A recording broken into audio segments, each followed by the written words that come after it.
So I was listening to Tim Ferriss podcast episode. For those of you that might be familiar with who Tim Ferriss is, he is a podcaster who has traveled the world. He wrote a book that is very popular online. It's called The 4-Hour Workweek. And ever since the popularity of that book and many other books he has written, his podcast has drawn very popular figures onto the show. It was last year, there was an episode where he had on a man by the name of John List. John List is a professor of economics at the University of Chicago. And in the conversation, the predominant thought or the thing they were discussing the most was this idea of what John List calls strategic quitting. Strategic quitting. So what he studies is the trends of quitting in the workplace, in corporate America, and just in general. What drives people to quit and what drives people to hold on. And so part of that podcast episode, he said something that triggered a thought in my mind a year ago that has now inspired this podcast episode. What he was talking about is this idea that what we find in mainstream media and the content that is put out there is people being told not to quit.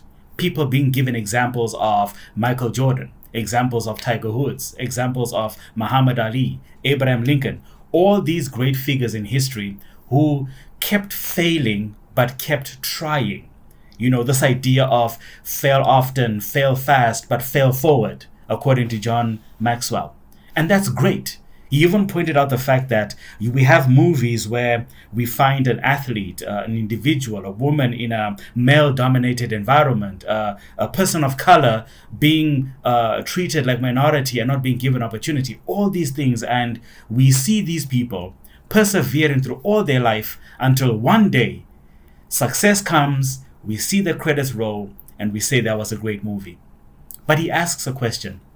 What about the billions of people who hold on to something they should have let go of? What about the many people who keep trying at something that they are never called to do? What's the message for them? Is there a balance between quitting and not quitting? And if you must quit, what is it that you do quit? And so this podcast episode is going to address this idea of what quitting means, what it doesn't mean, and how it can be used to your advantage. See, the basic argument that John List was making is that not enough people are quitting. There's a statistic that says that more than 90% of people around the world don't love the job they're in.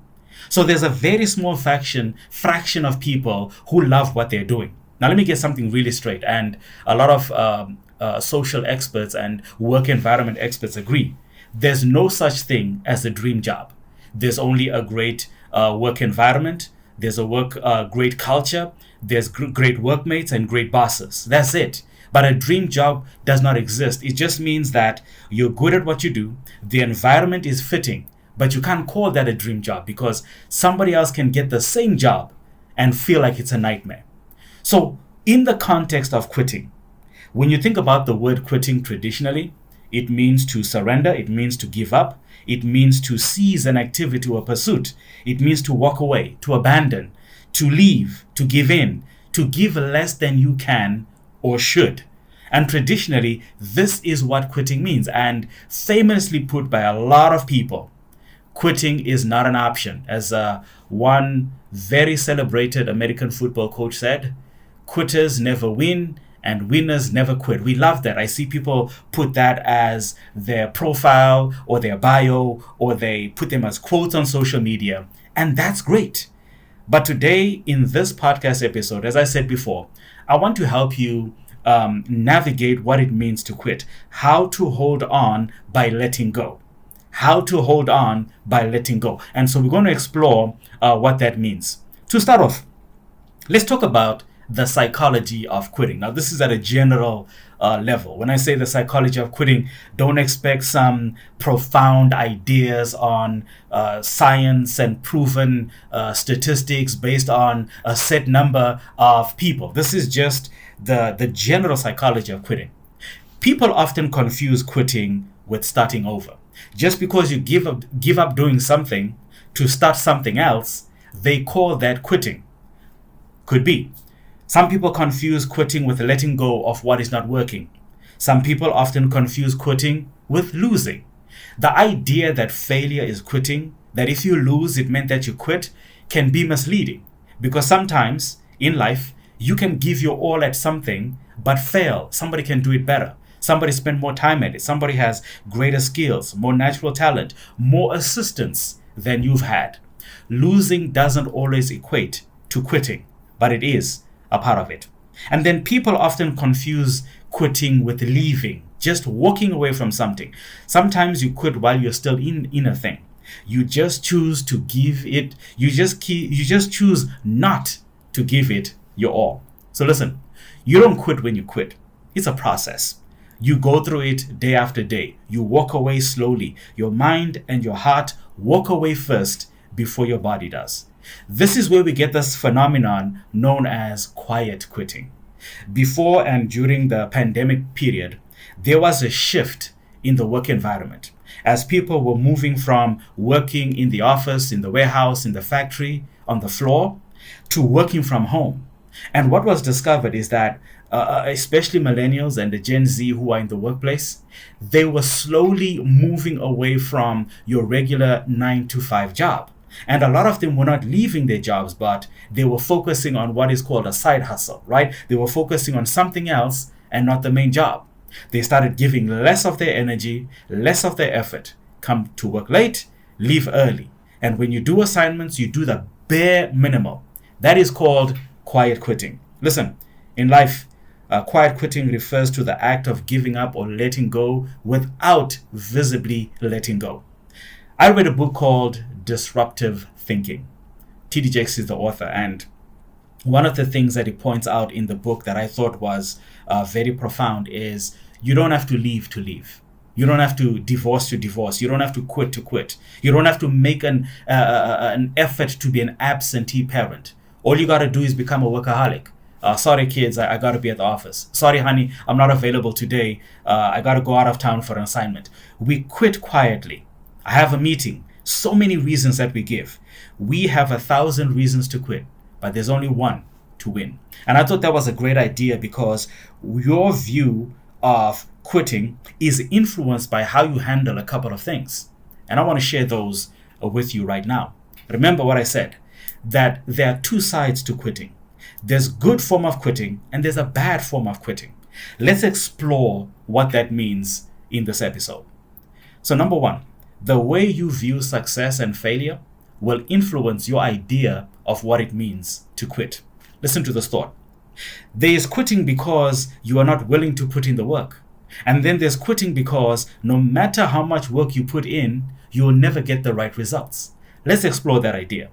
When you quit because you're not willing to put in the work, the problem is not the work. The problem is not the environment. It's you. You're lazy. You're not motivated. You're not driven. You're not psyched up for the assignment. When you wake up in the morning and think about the job, the task, the assignment, it doesn't drive you to want to do much. In fact, each day is a drain. That's where you get Monday blues and TGIF from. People are more excited about the weekend than about the week. And yet the week is longer. Okay? That is because the person's view of failure or success is, I am not willing to put in the effort. And then there's the other side, where you are putting effort in something that ain't working. The relationship is not going the way it should, and yet you keep showing up. The job is draining you of your health, it's draining you of your motivation and your drive. You are in an assignment that you're not qualified for or called to do, and yet you keep showing up year after year, doing something you don't love, you're not good at, or qualified for. This is when you can define, listen, going at it hard, that is not success. So my question to you right now is, what is your definition of success? What is your definition of failure? That will influence what you think quitting is. Let's talk about social expectation and experience. What do the people around you expect of you? What does the communities you belong to? Family, friends, a school, church, your social life, right? Academic sphere, your lecturers, your teachers, your mentors. What do these people expect of you that is either motivating you to hang on to something that's not good for you, or they're making you quit too soon. So social expectation and experience can be very bad teachers or measures of what you should quit or not quit. Let's talk about experience, social experience. What have you experienced with people? Are people understanding? Are they forgiving? Are they patient when you struggle, when you fail? Are you a slow learner, and do people point this out? Have you been told what your future is going to be based on your current situation? A lot of people go through this because they listen to what other people say, what they can and cannot do. Many of the greatest minds that have ever lived had critics, and if they had not ignored them, we would not even know their names today. We wouldn't have light. We wouldn't have the telephone. We wouldn't have the theory of relativity, Einstein. All these men were criticized. I can give you thousands of examples of people who did not quit because somebody said so. But on the other side, I can give you examples of people who stuck in something they should not have, something they should have walked away from. But because of social expectation and experience, they hung in there. One more thing. Whatever it is that influences you to quit or not quit, it is the fear of starting over. What do I mean? Some people are so afraid of starting again. They'll stay in a relationship that is not working, no matter how toxic it is, because the idea of meeting somebody again, getting to know them again, getting to put your cards on the table again, getting to talk about your failures, getting to talk about the things that make you afraid or the things that drive you. The idea of going through that process is not very appealing for them. And so what a lot of people do is they stay in the same situation. They refuse to quit because starting over is not an option. Right now, listening on this podcast is somebody who's in a job they should have quit a long time ago. There's somebody who has habits in their lives that have drawn certain people in that they think without that habit, without those people, they'll never succeed. They'll never make it. They'll never function. Let me tell you, dysfunction is not a zone you want to stay in. When dysfunction becomes your comfort zone, it can be disruptive to your existence. It can be disruptive to your experience as a human being. And I can say from experience that when you keep holding on to something because you're afraid to start over, that can be a challenge. Sometimes starting over is the best form of progress. Yes, starting over is the best form of progress. So don't be careful how you define quitting based on social experience. Be careful how you define quitting based on what you think about success or failure. And finally, be careful what you think about quitting when it comes to the idea of starting over again. Sometimes it can be the thing that you need. Okay, I think I've laid a good foundation to get into this next part of the show, where I want to talk about 4 types of quitters. Now, somebody else can have a different list. It could be 10, it could be 15, it could be 2. I have put together 4 types of quitters that I want to bring to your attention. And as I outline these types of quitters, I want you to think about this. Which one am I? Which one do I identify with? Which one speaks to my experience in my life? What kind of a quitter am I? Sometimes you are one type. Sometimes you could be 2 or 3 or all of them all at once. And if you are, you need to listen carefully to what I'm about to say. The 4 types of quitters. So 2 of them are positive, 2 of them are negative. That way you can assess where your strengths and your weaknesses are and where you need to double down on. Okay? So the first quitter, obviously I'm going to begin with the negative and end with the positive. The pathetic quitter. The pathetic quitter. See, this is the person who has a tendency to give up without even putting effort from the beginning.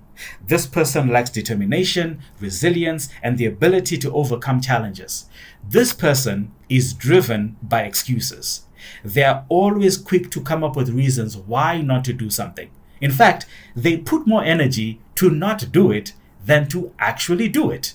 They will go out of their way to not go to class. They will fake being sick. They will go to a doctor's office, get a letter so that they don't go to school. I remember as a kid, all my life as a student, and my friends in primary school and high school can testify to this. I have skipped school once. I remember the night before, I think I hadn't done homework and my teacher had threatened me This is in grade school, and I was so afraid to go to school the next day. So I decided I'm going to join my friends and skip school for the first time. I remember waking up in the morning. I took some onion, you know, the old school trick. I made my eyes watery. I made sure that I put on warm clothes so I was hot a little bit. You know, kids share these ideas, right? And so I was trying to fake a fever, right? I didn't know how that worked before. And so with my tears streaming from my face and sounding groggy and tired, my stepmom was like, okay, you can stay at home, but tomorrow I want you to go to school.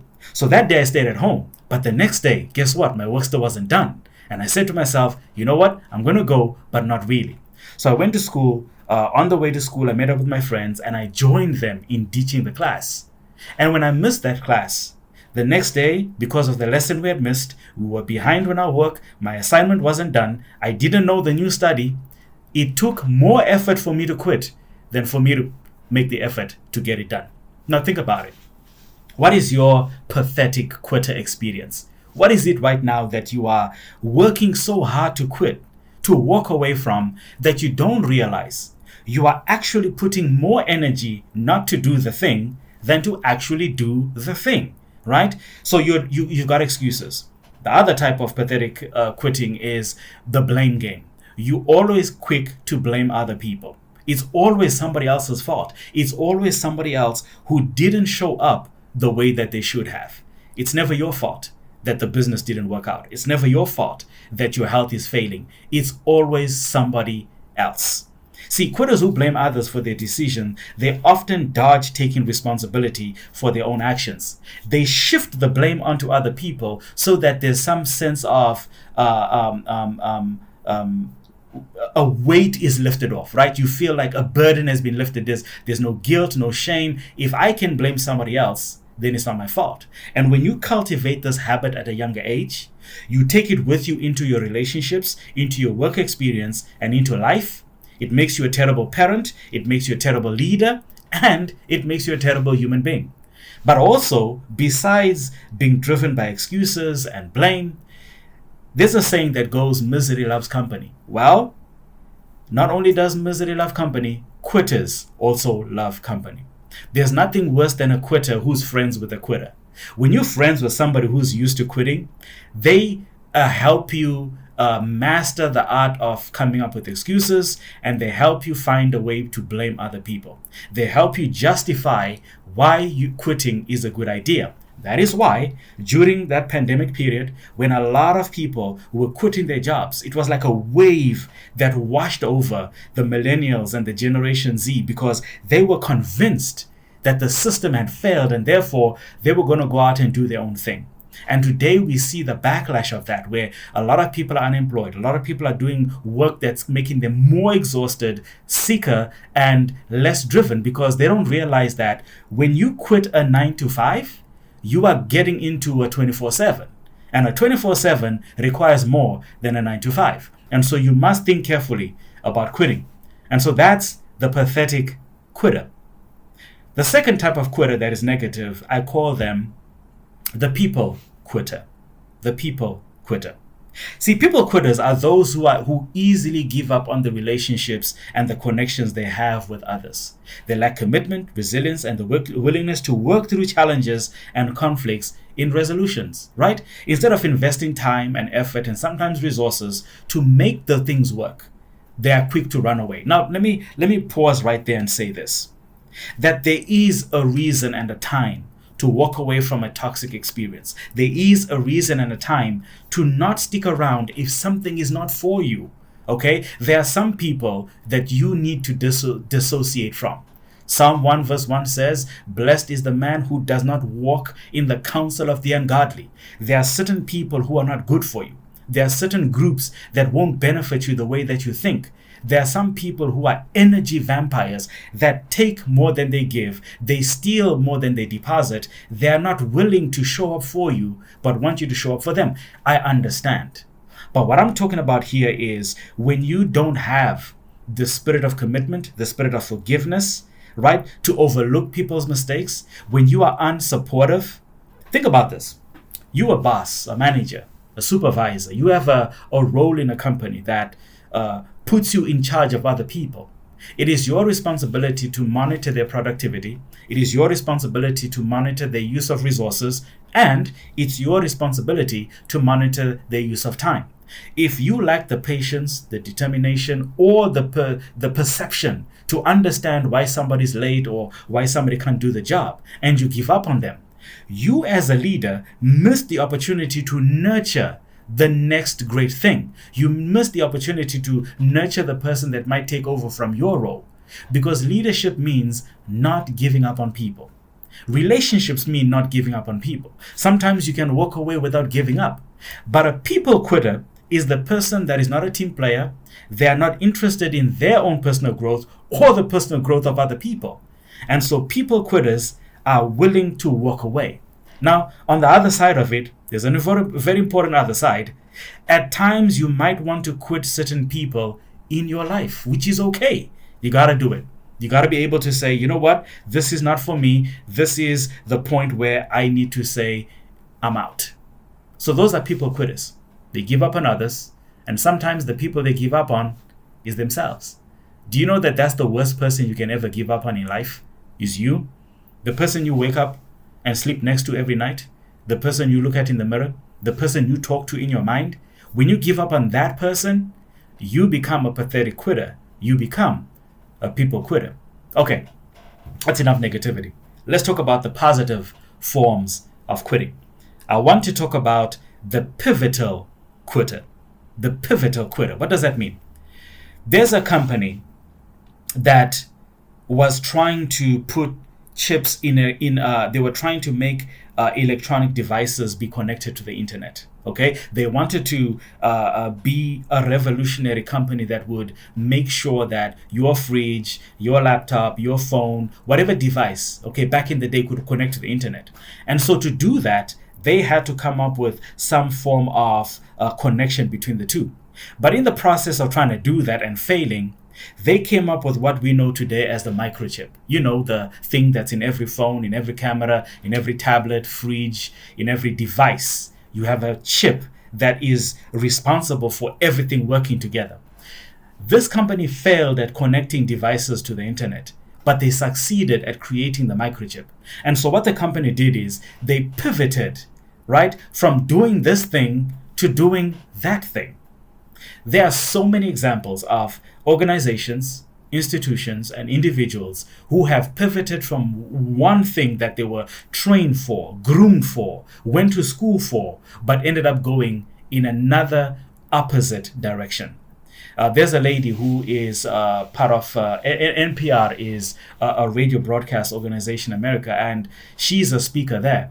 But do you know what her profession is? She has a degree in music, and she's a professional opera singer. But now she communicates. And so she pivoted from communicating as a singer to communicating as a radio broadcast. And now she speaks on TED Talks and all this kind of thing. She never gave up on her voice. She never gave up on communicating. She just pivoted what that communication was. The pivotal quitter is the one who realizes, like a student, that I am good at this, but I'm not good at that. Because it doesn't shock me that somebody goes to school to do nursing, they go to school to do medicine, but their career path, they end up in photography, they end up in dog training, they end up in graphic design, they end up in becoming a teacher. Okay, somebody trains as a lawyer, but they pivot and now they're a pharmacist. Why is that? Because as you're growing up, you're realizing strengths about yourself, you're realizing your situation, you're realizing your financial status and your standing, that where you are now may not be the path you need to be on. And so instead of giving up entirely, you quit in the form of a pivot. Okay? So you need to be careful not to pivot too soon. There's a popular story about a prospector named Darby during the California gold rush. California, as people know it today, actually started because people were looking for the next best thing. There was discovery of gold in the area, so people rushed from all parts of the U.S. to go there and settle there in order to find gold. Amongst them was a man named Darby, and his uncle had a mine. He had a gold mine that his relatives discovered. But as they kept trying to prospect and not finding anything, the gold veins in the rocks began to disappear.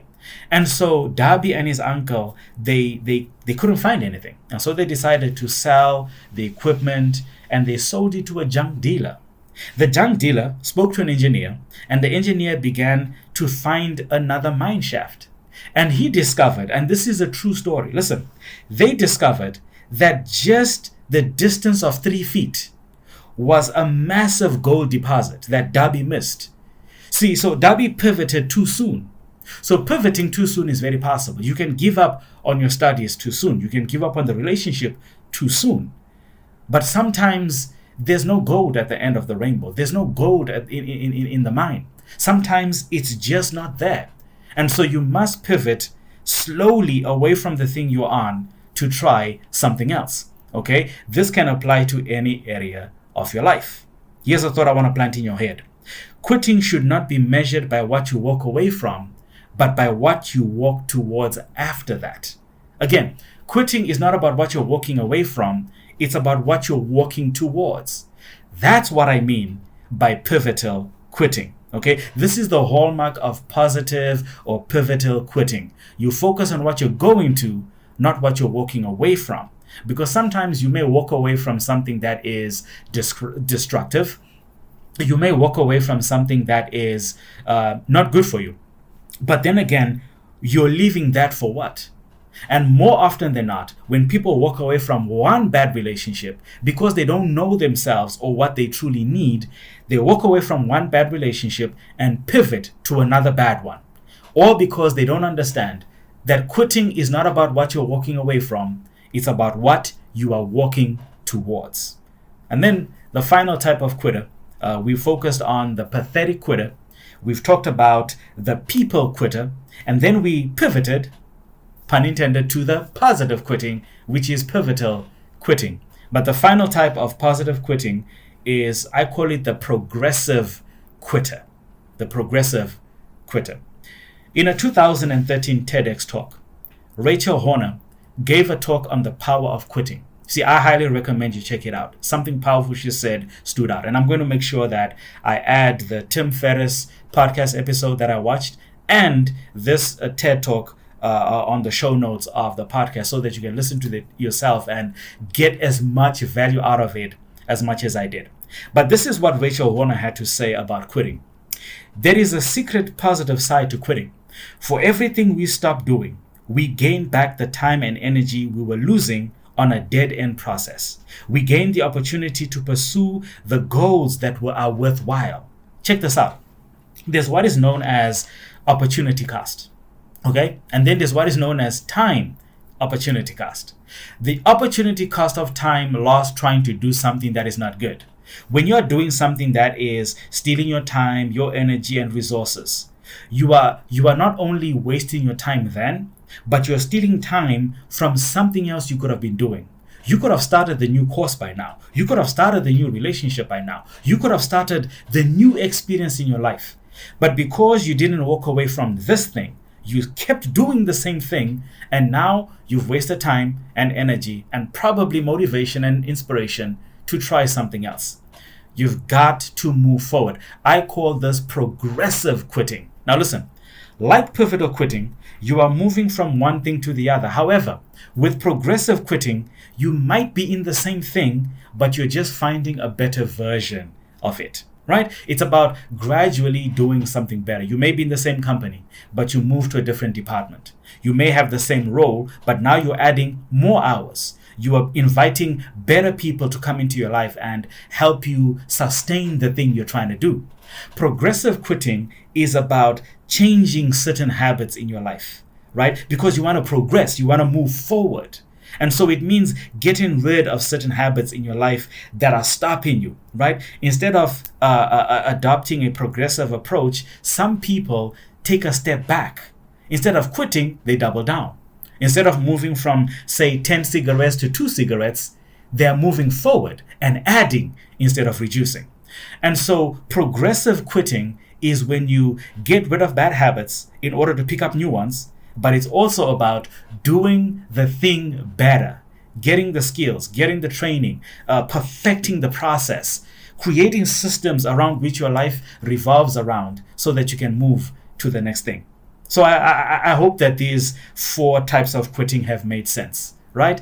Quit to chase, not to be chased. That's progressive quitting. You quit because you are pursuing something better. You're going after something and not running from it. Let me share 2 Bible verses with you, because after all, Activated is about your life, but it's also about the Word of God activating or inspiring or moving in your life. The first passage I want to share is 2 Chronicles chapter 15 and verse number 7. The Bible says that, "But as for you, be strong and do not give up, for your work will be rewarded." Yes, even the Bible attests that quitting is not always the option. It's not always the thing that you want to do. Sometimes you got to stick it out. Sometimes you got to give all that you have into something so that it works out. And I agree with the text. There are so many verses that talk about that. Whatever season of your life you're in right now, whatever it is that you're trying to do, and quitting is not an option because you're on the right track, but all you're meeting with is resistance, mountains, valleys. That there's something in front of you that may be trying to stop you. And the Bible says, don't give up. Your work will be rewarded. But on the other side, there's a message, and this comes straight from Jesus Christ himself. Matthew 3 verse 10, he says, "The axe is ready to cut down the trees at the roots. Every tree that does not bear good fruit will be cut down and thrown in the fire." In other words, quit. You cannot keep trying to do something that is not working. If there's anybody who mastered the art of walking away, it was Jesus Christ. There's a time when he passed a fig tree going into town, and when he came out in the tree, he passed by the tree, he cursed the tree and it withered. There's a parable he told about a tree that wasn't bearing fruit. And in the parable it says that it was given 1 more year. And if that tree did not bear fruit, it would be cut down. So listen, there are some trees in your life that need to be cut down. But what you got to do is, you got to ask yourself, what are the things I can quit? What are the things I can't quit? You need to process what that looks like. And here's the good thing. In the next episode, I'm going to talk about quitables. What are the things that I can quit? But for this episode, I think I'm going to leave it right here. Please do me a favor, as you're listening or watching, please go ahead and like this content. Please share it with people. You know how social media works. If you don't share it, if you don't comment, if you don't like it, not a lot of people get to see it. As much as I don't want to ask you to do it, I'm going to ask you to do that for me. In fact, go on Spotify, find the Activated platform, go to this episode if you're listening there. Please offer some kind of a review, hopefully a 5-star review if the content is good. We want other people to hear this. There are people around the world and where you are who are struggling with knowing what to quit and what to hold on to. This piece of content is just another voice in helping them do that. If you're struggling with fear, check out our previous episode that we did that may help you understand what that is about. Until the next episode, I pray that your life will be activated and you will become the person you need to be, not just for yourself, but for others. God bless you. Until next time.